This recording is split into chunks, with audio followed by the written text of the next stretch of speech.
Yes, in this video, let us discuss the other form of the calculation of the rebate on bills discounted.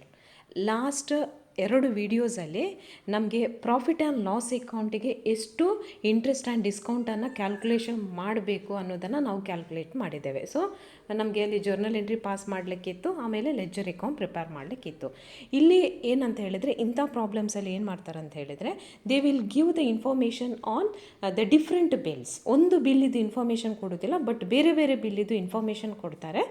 ಆಮೇಲೆ ಅದರ due ಡೇಟನ್ನು ಕೊಡ್ತಾರೆ. ಕೆಲವೊಮ್ಮೆ due date ಕೊಡ್ತಾರೆ, ಕೆಲವೊಮ್ಮೆ ಯಾವಾಗ bill draw ಮಾಡಿದ್ದು ಕೊಡ್ತಾರೆ. ಬಿಲ್ ಡ್ರಾ ಮಾಡಿದ್ದು ಯಾವಾಗ ಅಂತ ಕೊಟ್ಟರೆ ಆ ಟರ್ಮ್ ಕೊಡ್ತಾರೆ. ಓಕೆ, ಅದೇ due date of the bill ಅಂತ ಕೊಟ್ಟರೆ ಆಗ ಟರ್ಮ್ ಆಫ್ ದ ಬಿಲ್ ಕೊಡೋದಿಲ್ಲ, ಯಾಕೆಂದರೆ ನಿಮಗೆ ಟರ್ಮ್ ಬೇಕಾಗಿಲ್ಲ. ಕರೆಕ್ಟಾ? ಬಟ್ ಬಿಲ್ ಡ್ರಾ ಮಾಡಿದ್ದು ಕೊಟ್ಟರೆ ಟರ್ಮ್ ಆಫ್ ದ ಬಿಲ್ ಬೇಕೇ ಬೇಕು. In such case you have to find out the due date. ಆ ಕೇಸಲ್ಲಿ ನೀವು ಡ್ಯೂ ಡೇಟನ್ನು ಫೈಂಡ್ ಔಟ್ ಮಾಡಬೇಕು. ಓಕೆ, ಆ ಒಂದು ಪಾಯಿಂಟನ್ನು ನೆನಪಲ್ಲಿಟ್ಕೊಳ್ಳಿ. ಎಕ್ಸಾಮ್ಗೆ ನಿಮಗೆ ಅಂಥ ಪ್ರಾಬ್ಲಮ್ ಬರುತ್ತೆ ಅಥವಾ ಇಂಥ ಪ್ರಾಬ್ಲಮ್ ಬರುತ್ತೆ. ನೀವು ಜರ್ನಲ್ ಎಂಟ್ರಿ ಪ್ರಿಪೇರ್ ಮಾಡಿ, ಲೆಡ್ಜರ್ ಅಕೌಂಟ್ ಪ್ರಿಪೇರ್ ಮಾಡಿ, ಎಷ್ಟು ಈ ವರ್ಷ ನಿಜವಾಗಿ ಇಂಟ್ರೆಸ್ಟ್ ಆ್ಯಂಡ್ ಡಿಸ್ಕೌಂಟ್ ಅರ್ನ್ ಮಾಡಿದ್ದು and what is the amount to be transfer to profit and loss account ಅಂತ ಕ್ಯಾಲ್ಕುಲೇಷನ್ ಮಾಡಲಿಕ್ಕಿರುತ್ತೆ. Otherwise you have to find out what is the rebate on bills discounted with the given information. Right? Look at the first problem. This is very interesting.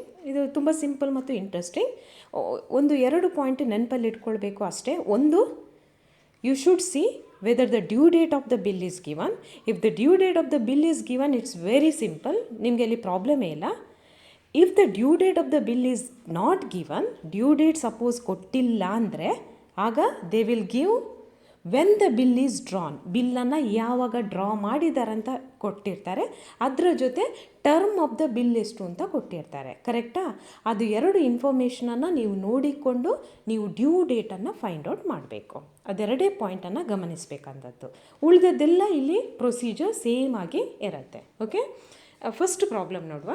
An analysis of the bills discounted by Mayur bank limited shows the following. ಇಲ್ಲಿ 3 column ಕೊಟ್ಟಿದ್ದಾರೆ, amount ಕೊಟ್ಟಿದ್ದಾರೆ, amount of the bill, due date is given. Okay, we need not to calculate the due date. ನೋಡಿ, due date ಕೊಟ್ಟರೆ ಯಾವಾಗ bill draw ಮಾಡಿದ್ದು, ಎಷ್ಟು term ಇದು ಬಿಲ್ಲ, ಎರಡು ಇನ್ಫಾರ್ಮೇಷನ್ ಕೂಡ ಅಲ್ಲಿ ಸ್ಕಿಪ್ ಆಗಿ ಹೋಗ್ತದೆ. ಅದು ಇನ್ಫಾರ್ಮೇಷನೇ ಬೇಡ ನಮಗೆ. And rate of the discount is given. Right? There are 5 bills ಇದೆ. ಫಸ್ಟ್ ಬಿಲ್ 1,45,000, ಅದರ due date June 4th, 2016, rate of discount 5%. Second bill 4,31,000, third bill 2,90,000, fourth bill 3,98,000 and last bill 2,36,000 with different due dates and with different rates of discount. Okay, due date ಕೂಡ ಬೇರೆ, rate of discount ಕೂಡ ಬೇರೆ ಬೇರೆ ಆಗಿದೆ. ಇಲ್ಲಿ ನಾವು rebate ಯಾವಾಗ calculation ಮಾಡೋದು? 31st ಮಾರ್ಚ್ಗೆ ಕ್ಯಾಲ್ಕುಲೇಷನ್ ಮಾಡೋದು. ಕರೆಕ್ಟಾ? ಈಗ 31st ಮಾರ್ಚ್ ನಂತರ ಎಷ್ಟು ದಿನ ಇದೆ ಅದನ್ನು ನೀವು ಫೈಂಡ್ ಔಟ್ ಮಾಡಬೇಕು. ಯಾಕೆಂದರೆ ಅನ್ಎಕ್ಸ್ಪೈರ್ಡ್ ಡಿಸ್ಕೌಂಟ್ ಕ್ಯಾಲ್ಕುಲೇಷನ್ ಮಾಡಬೇಕಾದ್ರೆ ನಮಗೆ ಅನ್ಎಕ್ಸ್ಪೈರ್ಡ್ ಟೈಮ್ ಬೇಕು, ಆ ಟರ್ಮ್ ಬೇಕು. ಅದು ಫೈಂಡ್ ಔಟ್ ಮಾಡಬೇಕಾದ್ರೆ 31st ಮಾರ್ಚ್ ನಂತರ ಎಷ್ಟು ಡೇಸ್ ಇದೆ ಅದನ್ನು ನೋಡಬೇಕು. ಸೊ ಇಲ್ಲಿ ಒಂದು ಟೇಬಲ್ ಇದೆ ನೋಡಿ. Serial number, due date of the bill, it is given in the problem. ಆಮೇಲೆ ಫೋರ್ತ್ ಕಾಲಮ್ ನೋಡಿ, ಅಮೌಂಟ್ ಆಫ್ ದ ಬಿಲ್, ಅದು ಪ್ರಾಬ್ಲಮಲ್ಲಿ ಕೊಟ್ಟಿದ್ದಾರೆ. And rate of discount is also given in the problem. Okay, ನೀವು ಯಾವುದು extra add ಮಾಡಬೇಕು ಅಂತ ಹೇಳಿದರೆ, number of days after 31st March 2016 and proportionate discount for days after 31st March 2014, ಅದನ್ನು find out ಮಾಡಬೇಕು. ಸೊ ಇಲ್ಲಿ ಈ ಕಾಲಮ್ಸ್ 4 ಕಾಲಮ್ಸ್ ಆಚೆ ಆದರೆ ಏನು ಪ್ರಾಬ್ಲಮ್ ಇಲ್ಲ, but last column should be for calculating the proportionate discount for days after 31st March. Okay, ಅದೊಂದು ಲಾಸ್ಟಲ್ಲಿ ಇರಬೇಕು. Right? Yes, first there are 5 bills. First bill due date is 4th June 2016. ಈಗ number of days after 31st March 2016 ನೋಡಬೇಕು. 31st March ನಂತರ ಅಲ್ಲಿ ಎಷ್ಟು days ಉಳಿತದೆ. So 4th 6 ಅಂತ ಹೇಳಿದರೆ 31st ಮಾರ್ಚ್ ಅದು ಹೋಯಿತು. ಏಪ್ರಿಲಲ್ಲಿ ಎಷ್ಟು ಡೇಸ್ ಇದೆ? 30 ಡೇಸ್ ಇದೆ. ನೆಕ್ಸ್ಟ್ ಏಪ್ರಿಲ್ ಆದಮೇಲೆ ಮೇ ಇದೆ. ಮೇಯಲ್ಲಿ ಎಷ್ಟು ಡೇಸ್ ಇದೆ? 31 ಡೇಸ್ ಇದೆ. ಓಕೆ, ಪ್ಲಸ್ ಡ್ಯೂ ಡೇಟ್ ಯಾವಾಗಿದ್ದು? 4th June ಪ್ಲಸ್ 4 ಡೇಸ್. ಸೊ ಎಷ್ಟು ಡೇಸ್ ಆಗುತ್ತೆ? ಟೋಟಲ್ 65 ಡೇಸ್ ಆಗುತ್ತೆ. Okay, 4th June due date ಆದರೆ ಅಲ್ಲಿ ಎಷ್ಟು ಡೇಸ್ ಉಳಿತದೆ ನಮಗೆ? 31st ಮಾರ್ಚ್ ಆದಮೇಲೆ 65 ಡೇಸ್ ಉಳಿತದೆ. ಬಿಲ್ ಅಮೌಂಟ್ ಎಷ್ಟು? 1,45,000. Rate of discount 5%. ಈಗ ನಾವು ರಿಬೇಟ್ ಆನ್ ಬಿಲ್ಸ್ ಡಿಸ್ಕೌಂಟೆಡ್ ಆ ಒಂದು ಪರ್ಟಿಕ್ಯುಲರ್ ಬಿಲ್ಲಿದ್ದು ಎಷ್ಟು ರಿಬೇಟ್ ನೋಡುವ. 1,45,000 ಇಂಟು 5% ಇಂಟು 65 ಡಿವೈಡೆಡ್ ಬೈ 365. ಇದು 65 days. So therefore it should be divided by number of days in a year. So ಆ ಬಿಲ್ಲಿದ್ದು ರಿಬೇಟ್ ಎಷ್ಟು? 1,02,091. ಇನ್ ದ ಸೇಮ್ ವೇ ಅದೇ ಪ್ರೊಸೀಜರಲ್ಲಿ ನಾವು ಉಳಿದ ಬಿಲ್ಲಿದ್ದು ರಿಬೇಟನ್ನು ಫೈಂಡ್ ಔಟ್ ಮಾಡಬೇಕು. ಸೆಕೆಂಡ್ ಬಿಲ್ ನೋಡಿ, ಡ್ಯೂ ಡೇಟ್ ಯಾವಾಗ? 12/6. So same days after 31st March, April 30 days, ಮೇಯಲ್ಲಿ 31 ಡೇಸ್, ಇದು 12th ಆದ ಕಾರಣ 12. ಸೊ ಟೋಟಲ್ 73, ಇದು 5,172. Next third bill 19/6, 30, 31 plus 19. ಇದು 13/7, 30, 31, 30 ಪ್ಲಸ್ 13. ಓಕೆ, ಇಲ್ಲಿ ಯಾವ ಮಂತಲ್ಲಿ 31 ಡೇಸ್, ಯಾವ ಮಂತಲ್ಲಿ 30 ಡೇಸ್ ಅಂತ ಗೊತ್ತಿರಬೇಕು ನಿಮಗೆ. Okay, next last bill 23/7. So 30, 31, 30, 23. Okay, ಇದೆಲ್ಲ ಕ್ಯಾಲ್ಕುಲೇಷನ್ ಮಾಡಿದ ಮೇಲೆ you will get the total rebate. ನಿಮಗೆ ಟೋಟಲ್ ರಿಬೇಟ್ ಸಿಗುತ್ತೆ. ಇಲ್ಲಿ ಎಲ್ಲವನ್ನು ಟೋಟಲ್ ಮಾಡಬೇಕು. So this is the answer, 16,291. ಇದು 6 ಮಾರ್ಕ್ಸ್ಗೆ ಬರುವ ಕ್ವಶನ್. ಓಕೆ, ಇಲ್ಲಿ ನಿಮಗೆ ಯಾವುದೇ ಜರ್ನಲ್ ಎಂಟ್ರಿ, ಲೆಡ್ಜರ್ ಅಕೌಂಟ್ ಯಾವುದು ಕೇಳೋದಿಲ್ಲ. ಜಸ್ಟ್ ನಿಮ್ಗೆ ಏನು ಕೊಡ್ತಾರೆ? ಬೇರೆ ಬೇರೆ ಬಿಲ್ಲಿದ್ದು ಅಮೌಂಟ್ ಕೊಡ್ತಾರೆ ಆ್ಯಂಡ್ ಡ್ಯೂ ಡೇಟ್ ಕೊಡ್ತಾರೆ, ಪರ್ಸಂಟೇಜ್ ಆಫ್ ಡಿಸ್ಕೌಂಟ್ ಕೊಟ್ಟಿರ್ತಾರೆ. ಸೊ ಇಷ್ಟು ಕೊಟ್ಟಾಗ ಇಷ್ಟು ಮಾಡಿದ್ರಾಯಿತು. ಸರಿಯಾ? Due date is very important. ಮತ್ತೆ ಹೇಳ್ತೇನೆ. ಓಕೆ, ಡ್ಯೂ ಡೇಟ್ ಪ್ರಾಬ್ಲಮಲ್ಲಿ ಕೊಟ್ಟಿಲ್ಲ ಅಂದರೆ ನೀವು ಡ್ಯೂ ಡೇಟನ್ನು ಫೈಂಡ್ ಔಟ್ ಮಾಡಬೇಕು. ಈ ಪ್ರಾಬ್ಲಮಲ್ಲಿ ಡ್ಯೂ ಡೇಟ್ ಕೊಟ್ಟಿದ್ದಾರೆ. ಸರಿಯಾ? Sorry, look at the second problem. ಅಂಥದ್ದು ಇನ್ನೊಂದು ಪ್ರಾಬ್ಲಮ್ ನೋಡಿ. Calculate the rebate on bills discounted as on 31st March 2016. Here we have 3 bills, 3 bill ಇದೆ. Date of the bill is given. What is the difference between first problem and this problem? First problem ಅಲ್ಲಿ due date of the bill ಕೊಟ್ಟಿದ್ದಾರೆ. Okay, ಇಲ್ಲಿ due date of the bill ಕೊಟ್ಟಿದ್ದಾರೆ. But ಈ ಪ್ರಾಬ್ಲಮಲ್ಲಿ date of the bill, date ಅಂದರೆ due date ಅಲ್ಲ, ಯಾವ ದಿನ ಬಿಲ್ಲನ್ನು ಡ್ರಾ ಮಾಡಿದ್ದಾರೆ ಆ ದಿನ. ಡ್ಯೂ ಡೇಟ್ ಅಂದರೆ ಯಾವ ದಿನ ಬಿಲ್ಲಿದು ಅಮೌಂಟು ಬರಲಿಕ್ಕುಂಟು, ಅದು ಡ್ಯೂ ಡೇಟ್. ಸರಿಯಾ? ಅದರಲ್ಲಿ ಆ ಟರ್ಮ್ ಆಫ್ ದ ಬಿಲ್ಲನ್ನು ನಾವು ಆ್ಯಡ್ ಮಾಡಿರ್ತೇವೆ. ಡೇಟ್ ಆಫ್ ದ ಬಿಲ್ ಅಂದರೆ ಬಿಲ್ಲನ್ನು ಯಾವ ದಿನ ಡ್ರಾ ಮಾಡಿದ್ದಾರೆ ಅದು ಡೇಟ್ ಆಫ್ ದ ಬಿಲ್. ಯಾವಾಗ ಡೇಟ್ ಆಫ್ ಬಿಲ್ ಕೊಟ್ಟಿರ್ತಾರೋ ಆಗ ಟರ್ಮ್ ಆಫ್ ದ ಬಿಲ್ ಕೂಡ ಕೊಟ್ಟಿರ್ತಾರೆ. ನೀವು ಡ್ಯೂ ಡೇಟನ್ನು ಫೈಂಡ್ ಔಟ್ ಮಾಡಬೇಕು. So date of the bill, amount of the bill given, period of the bill is given. Period is nothing but term of the bill. So 5 months, 4 months, 2 months. Next rate of discount. Right, we will calculate the rebate. So first due date ನಾವು calculation ಮಾಡಬೇಕು ಅಂತ ನಾನು ಹೇಳಿದ್ದೇನೆ. Okay, ಈಗ ನೋಡಿ, ಯಾವಾಗ bill draw ಮಾಡಿದ್ದು? 21/2016ಗೆ ಬಿಲ್ ಡ್ರಾ ಮಾಡಿದ್ದು. ಟರ್ಮ್ ಆಫ್ ದ ಬಿಲ್ ಎಷ್ಟು? 5 months. ಸೊ ಪ್ರತಿ ಬಿಲ್ಲಿಗೆ ನಿಮ್ಗೆ ಗೊತ್ತಿದೆ 3 ಎಕ್ಸ್ಟ್ರಾ ಡೇಸ್, ಗ್ರೇಸ್ ಡೇಸ್ ಕೊಡ್ತೇವೆ. ಓಕೆ, 5 days 20th ಡ್ರಾ ಆಗಿದೆ, ಪ್ಲಸ್ 5 months ಪ್ಲಸ್ 3 days. ಈಗ ಕ್ಯಾಲ್ಕುಲೇಷನ್ ಮಾಡ್ತಾ ಹೋಗಿ, ಇಲ್ಲಿ ನೋಡಿ, 23/6/2016 is the due date. 5 months ಹೇಳಿದ್ದಾರೆ. ಸೊ ಇದು ಯಾವಾಗ? ಜಾನ್ವರಿ, ಕರೆಕ್ಟಾ? January 20th 1, 2016 January to February 20th 1 month. ಸರಿಯಾ? March 20th 2 months, April 20th 3 months, May 20th 4 months, June 20th 5 months. June 20th 5 months ಆಗುತ್ತೆ, ಬಟ್ ಅದಕ್ಕೆ 3 ದಿನ ಗ್ರೇಸ್ ಡೇಸನ್ನು add ಮಾಡ್ತೇವೆ. ಸೊ 23rd ಜೂನ್ ಏನಾಗುತ್ತೆ? ಡ್ಯೂ ಡೇಟ್ ಆಗುತ್ತೆ. 5 months plus 3 days. ಕರೆಕ್ಟಾ? Okay, so ಈಗ ಏನು, ಈಗ ನೀವು ಡೇಸ್ ನೋಡಿ, ಎಷ್ಟು ಡೇಸ್? 30 ಆಫ್ಟರ್ 31st ಮಾರ್ಚ್, ಏಪ್ರಿಲಲ್ಲಿ 30, ಮೇಯಲ್ಲಿ 31 ಆ್ಯಂಡ್ ಜೂನಲ್ಲಿ 23 days. ಟೋಟಲ್ 84 days ಆಯಿತು. ಓಕೆ, ಇಲ್ಲಿ ಏನಂತ ಹೇಳಿದರೆ ಡ್ಯೂ ಡೇಟನ್ನು ಫೈಂಡ್ ಔಟ್ ಮಾಡಿ ಆಮೇಲೆ 31st ಮಾರ್ಚ್ ನಂತರ ಎಷ್ಟು ಡೇಸ್ ಉಳೀತು ಅಂತ ನೀವು ನೋಡಬೇಕು. That is very important. Okay, second and ಉಳಿದದ್ದು same 40,000 bill amount, 16% rate of discount. So 40,000 ಮೇಲೆ 16% for 84 days by 365. You will get the rebate. Second ನೋಡಿ, ಸೆಕೆಂಡ್ ಬಿಲ್ ಯಾವಾಗ ಬಿಲ್ಲನ್ನು ಡ್ರಾ ಮಾಡಿದ್ದು?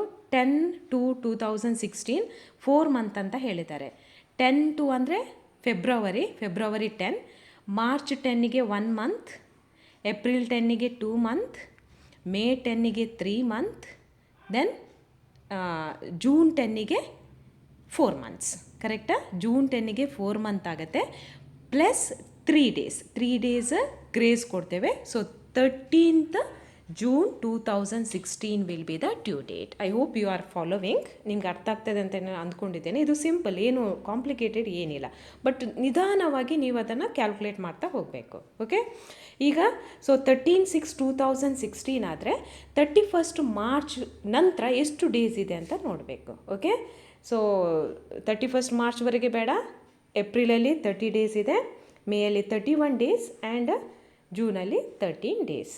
ಸೊ 20,000 ಮೇಲೆ 18% for 74 divided by 365. In the same way last ಬಿಲ್ಲಿದ್ದು date of the bill ಯಾವಾಗ? 15/3. Okay, ಮಾರ್ಚಲ್ಲಿ term of the bill 2 months. So 15 March, 15 ಏಪ್ರಿಲ್ಗೆ 1 month ಆಗುತ್ತೆ, 15 ಮೇಗೆ 2 ಮಂತ್ಸ್ ಆಗುತ್ತೆ. ಅದಕ್ಕೆ 3 ಡೇಸ್ ಆ್ಯಡ್ ಮಾಡಬೇಕು. 18 ಮೇ ಏನು ಅದು due date. 18 May is the due date. ಇಲ್ಲಿ ನೋಡಿ, 18 ಮೇ. ಕರೆಕ್ಟಾ? ಸೊ ಎಷ್ಟಾಗುತ್ತೆ? 31st ಮಾರ್ಚ್ ನಂತರ ಎಷ್ಟು ಡೇಸ್ ಆಗುತ್ತೆ? ಏಪ್ರಿಲಲ್ಲಿ 30 ಡೇಸ್ ಮತ್ತು ಮೇಯಲ್ಲಿ 18 ಡೇಸ್, ಟೋಟಲ್ 48 ಡೇಸ್. ಸೊ ಆ 48 ಡೇಸ್ಗೆ ರಿಬೇಟನ್ನು ಕ್ಯಾಲ್ಕುಲೇಷನ್ ಮಾಡ್ತಾರೆ. ಎಷ್ಟು ಬಂತು? 2794.46 ಈಸ್ ದ ರಿಬೇಟ್. ಓಕೆ, ಇಲ್ಲಿ ಫ್ರ್ಯಾಕ್ಷನ್ ಅಮೌಂಟ್ ಬಂದರೂ ಅಟ್ಲೀಸ್ಟ್ 2 ಡಿಜಿಟನ್ನು ತೆಗೊಳ್ಬೇಕು. Okay, got it? Understood? You got the difference between first problem and second problem? In the first problem, due date of the bill is given. In the second problem, due date is not given, but date of the bill and the term of the bill is given. On the basis of those two information, you have to find out the due date. ಅಷ್ಟೇ difference. Okay, due date ಕೊಟ್ಟರೆ ನಿಮಗೆ easy ಆಗುತ್ತೆ, problem ಆಗೋದಿಲ್ಲ. Date of the bill ಕೊಟ್ಟರೆ ಸ್ವಲ್ಪ time ತಗೊಳುತ್ತೆ ಅಷ್ಟೇ. Okay, ನಾವು look at the next problem. Given below is an extract from the trial balance of a bank as on 31st March 2016. Bills discounted 12,64,000. ಇದು ಈ ವರ್ಷ ಬಿಲ್ಸ್ ಡಿಸ್ಕೌಂಟ್ ಆದದ್ದು. Okay, bills discount ಅಂದರೆ ಅಷ್ಟು ಬಿಲ್ ಡಿಸ್ಕೌಂಟ್ ಆದದ್ದು. Next, rebate on bills discounted on April 1st 2015. Last year ಇದ್ದು rebate ಎಷ್ಟು? 8,000. Discount received, ಈ ವರ್ಷ ಟೋಟಲ್ ಡಿಸ್ಕೌಂಟ್ ರಿಸೀವ್ ಮಾಡಿದ್ದೆಷ್ಟು? 85,000. ಇಲ್ಲಿ ಯಾವುದು ಕೊಟ್ಟಿಲ್ಲ? ಈ ವರ್ಷದ್ದು ರಿಬೇಟ್ ಆನ್ ಬಿಲ್ಸ್ ಡಿಸ್ಕೌಂಟೆಡ್ ಕೊಟ್ಟಿಲ್ಲ. ಯಾಕೆ ಕೊಟ್ಟಿಲ್ಲ ಅಂದರೆ ನೀವು ಅದನ್ನು ಫೈಂಡ್ ಔಟ್ ಮಾಡಬೇಕು. ಕರೆಕ್ಟಾ? ಈಗ ನಿಮಗೆ ಈ ಎಲ್ಲ ಬಿಲ್ಲಿದ್ದು ಇನ್ಫಾರ್ಮೇಷನ್ ಕೊಟ್ಟಿದ್ದಾರೆ. ಓಕೆ, ಎಷ್ಟು ಬಿಲ್ ಕೊಟ್ಟಿದ್ದಾರೆ? 1 2 3 4 ಬಿಲ್ ಕೊಟ್ಟಿದ್ದಾರೆ. ಡ್ಯೂ ಡೇಟ್ ಕೊಟ್ಟಿದ್ದಾರೆ. So date of the bill ಅಲ್ಲ, ನಿಮಗೆ ಡ್ಯೂ ಡೇಟೇ ಕೊಟ್ಟಿದ್ದಾರೆ. So no problem, you need not to calculate that due date. Next, rate of the bill, rate of discount ಕೊಟ್ಟಿದ್ದಾರೆ. ಸೊ ಅದರ ಬೇಸಿಸ್ ಮೇಲೆ ಕ್ಯಾಲ್ಕುಲೇಷನ್ ಮಾಡ್ತಾ ಹೋಗಿ. So first June 4th due date. So 31st March ಆದಮೇಲೆ ಎಷ್ಟು days ಬರ್ತದೆ ನೋಡಬೇಕು. So first ಏಪ್ರಿಲಲ್ಲಿ 30, ಮೇಯಲ್ಲಿ 31 ಪ್ಲಸ್ 4 ಡೇಸ್, ಸೊ 65 ಡೇಸ್ ಆಯಿತು. ಸೆಕೆಂಡ್ ಬಿಲ್ 71, ಸೊ 10/6ಗೆ due date.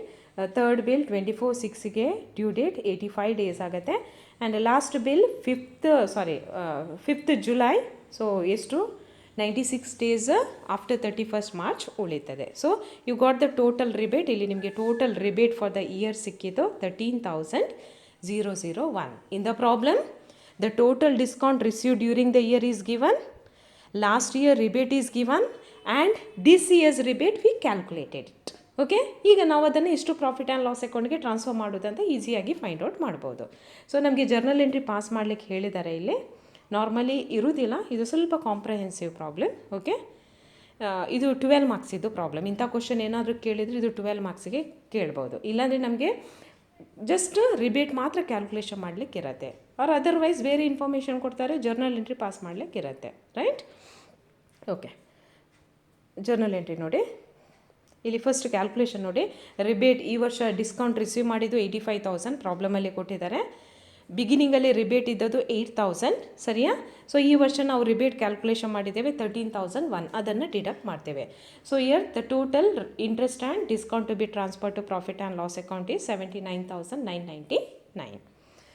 S, journal entry pass ಮಾಡೋದಾದರೆ, so first one first for giving credit to interest and discount. Last year rebate ಇದ್ದದನ್ನು ಈ ವರ್ಷ ಕ್ರೆಡಿಟ್ ಕೊಡೋದು ಇಂಟ್ರೆಸ್ಟ್ ಆ್ಯಂಡ್ ಡಿಸ್ಕೌಂಟ್ಗೆ. Rebate on bills discounted account enter to interest and discount account 8,000. Next interest and discount account enter to rebate on bills discounted account, ಇದು ಈ ವರ್ಷದ್ದು rebate. And last for transferring profit and loss ಅಕೌಂಟ್, ಎಷ್ಟು balance profit and loss ಅಕೌಂಟ್ಗೆ transfer ಮಾಡೋದಂತೇಳಿ. In between you can also add one journal entry for the total interest receive during the year. ಎಷ್ಟು total interest receive ಮಾಡಿದ್ದು 85,000. Cash account enter to interest and discount account.